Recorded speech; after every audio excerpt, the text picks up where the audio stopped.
Seumpama biji. Shalom, sahabat kasih Tuhan. Kembali kita pagi ini dalam renungan pagi, dan harapan saya selalu sudah diberkati Tuhan dan sungguh-sungguh mengasihi Tuhan di akhir zaman ini. Sudah mengasihi Tuhan, kita tetap membahas tentang yang disebut dengan orangnya Tuhan berpikir benar.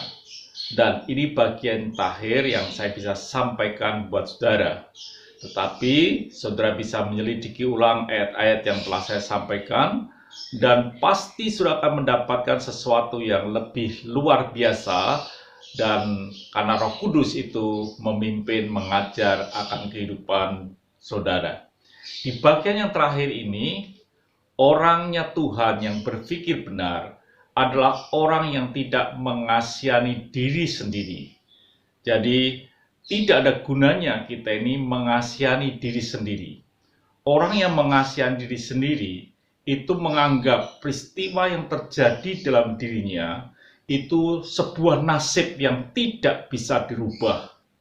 Dan orang yang mengasihani diri cenderung mengeluh, cenderung untuk berkata bahwa hidup ini seperti ini.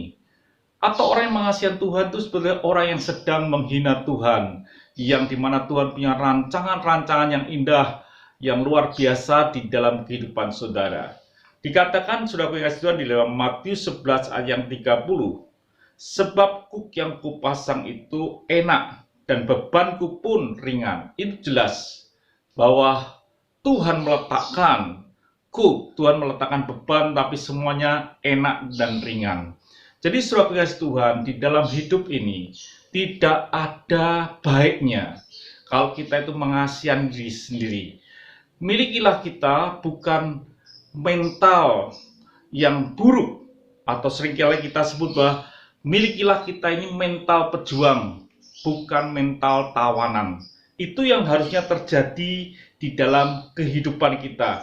Jadi buatlah hidup kita ini perlebar akan hati kita, perluas akan hati kita, karena di dalamnya ada Tuhan. Artinya demikian, kalau hati kita ini luas, maka kepedihan-kepedihan hati kita atau hal-hal buruk yang menimpa hidup kita, kita bisa tampung di hati kita, tidak harus meluber keluar. Seringkali sudah keluhan-keluhan yang kita sampaikan, yang keluar dari mulut kita itu karena hati kita terlalu kecil sehingga tidak bisa menampung peristiwa-peristiwa yang tidak enak dalam hidup kita, sehingga meluber keluar, orang lain dengar dan lain sebagainya. Jadi sudah kasih Tuhan, hidup orang-orangnya Tuhan yang berpikir benar adalah orang yang tidak mengasihani diri sendiri, tapi mereka bisa move on, mereka bisa bergerak maju, karena dia tahu bahwa Tuhan punya rancangan-rancangan yang baik yang ada dalam kehidupan kita.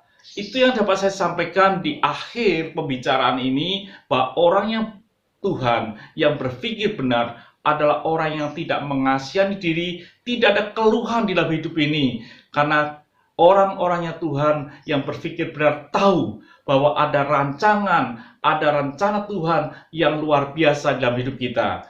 Itu saudara yang kasih Tuhan, biarlah ini menjadi berkat bagi hidup saudara, dan tetap semangat dalam Tuhan. Mari kita berdoa. Terima kasih Bapa untuk pagi hari ini, biarlah kami belajar tidak mengeluh, tidak mengasihani diri kami sendiri, tapi kami boleh bergerak maju bersama dengan Engkau, karena beban yang Tuhan berikan itu ringan dan enak. Terima kasih Bapa, dalam nama Tuhan Yesus Kristus kami bisa berdoa dan mengucap syukur.